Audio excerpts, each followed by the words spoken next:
ভর্তার জন্য আমরা কলা ছিলাবো। দেখেন কলা কিভাবে ছিলতে হয়। চাকু দিয়ে প্রথমে ভালোভাবে কেটে নিতে হয়, পরে ধুয়ে নিয়ে ভর্তার সাথে মিক্স করে দিব।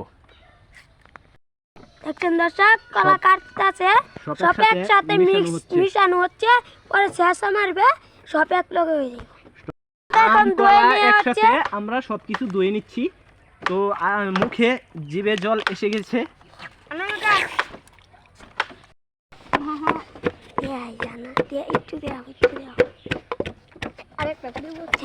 দেখছেন দর্শক,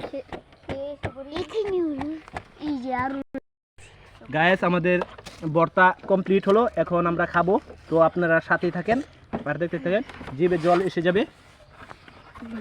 ভর্তা খাইতেছে একজন ভর্তা আগে টেস্ট করে আছে দর্শক। আর দে